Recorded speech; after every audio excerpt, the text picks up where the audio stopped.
Yun na nga kaibigan, magandang hapon. Diretsuhan na tayo. Hapon na. Papasok pa tayo mamaya. Guys, dito pa rin sa GoPedal PH sa Noken Pasig. Tayo po ay babike check nang tulad ng nire-request nung matagal na. Guys, road bike. Brand niya, Sanpid. Maganda ito. Gawa nung ito ay medyo hindi gaano kalakihan. Kung ang height natin is mga 5'2" to 5'4" man lang, obra tayo dito. Guys, nga pala, kung ikaw ay ngayon lang nakabisita at nag-click sa aking channel, guys, thank you so much. At sana po, huwag kakalimutan mag-like, comment, at higit po sa lahat, subscribe, guys.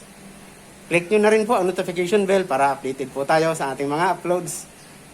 Pangalawa, at higit sa lahat, huwag kakalimutan ang bili ng lola sa ating mga siklista.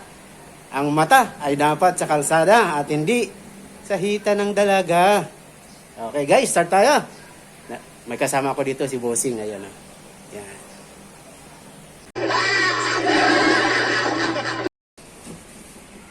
At yun na nga guys, start tayo. Nga pala, ngayon pa lang ako medyo nangihingi ng paumanhin sa inyo. Gawat dahil sa inyo, nirequest nyo road bike. Mangyari po ho kasi, hindi ho ako ganun ka-well-versed pagdating sa road bike. Ganun pa man yung aking maliit na nalalaman, i-share ko sa inyo. Kayo na po ang bahala sa parts. At uunahin ho natin ang kanyang drop bar. Drop bar ho niya, may balot na rin ho. Ayan, kita nyo naman. Tapos, siya ho ay naka-reflex brakes. Ito ho ay alloy na. Yun na nga, reflex yung kanyang brand. Tapos, ang kanyang mga shifters ay naka-ICR. Dito ho siya pinadaan sa gilid. Ayun. Yun na nga, siya ay rim brake. Head post niya guys is straight lang. Brand ng kanyang stem is Ginea. Ginea. Hindi siya ganong mahaba, hindi rin maigsi. Tama lang. Nga pala, kita nyo naman, ito ay gloss o makintab na parang mga Sanpid upper bar. Tapos yung kanyang saddle. Brand niya, Sios na rin. Yun na nga guys, kulay niya is gunmetal gray. Gear bike nga, tapos siya ay 2x8. Crank niya is Prowell. At ito ho ay siyempre alloy na yung kanyang arm. Yun na nga, 2x. Tapos,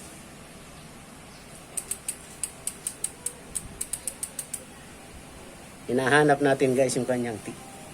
Okay, pero walang naka-indicate. Yan na nga, rim brake. Ang ganyan yung kanyang decals, pink at saka orange.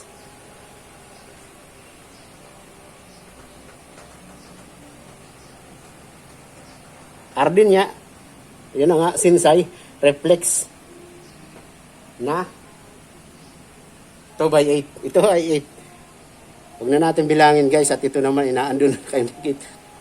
Tapos ang kanyang hubs. Yan, medyo hindi siya gaanong kaingay. Tama lang. Brand niya, Solon.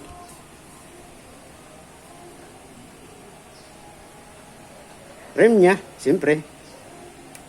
Alloy na ho ito. Yan.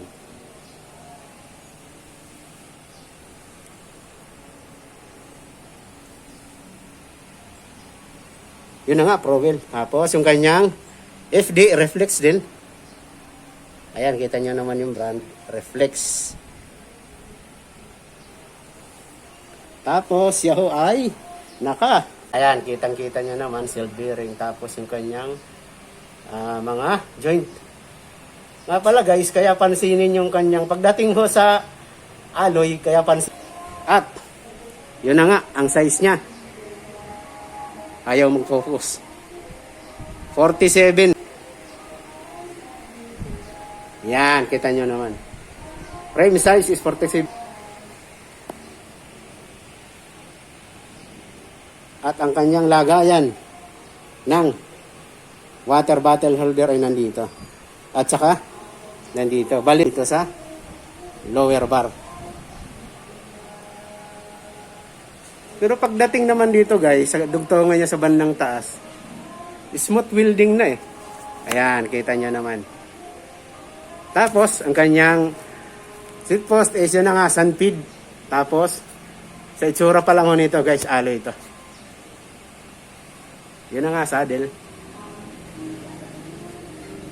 ICR, ang kanyang cables ay dito pinadaan papunta doon sa brakes sa likod. Tapos yung kabila, dito pinadaan pailalim papunta sa RD. Kaya kung titingnan ho natin ito, malinis yung kanyang body. At siyempre, natural yan ay naka-rigid. Yan. Sunfeed yung kanyang fork. Yun ang linis. Tapos yung kanyang extender is yan, 3. Depende na kung gusto nyo mong babaan, yan naman inaalis.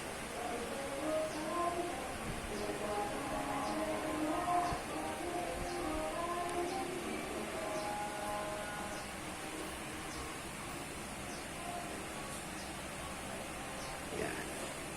And I think guys, ganun lang siya kadali. Nga pala, ito ay naka-QR na po. Quick release, siyempre. At mamaya guys, itatanong natin ang price nito kay Madam.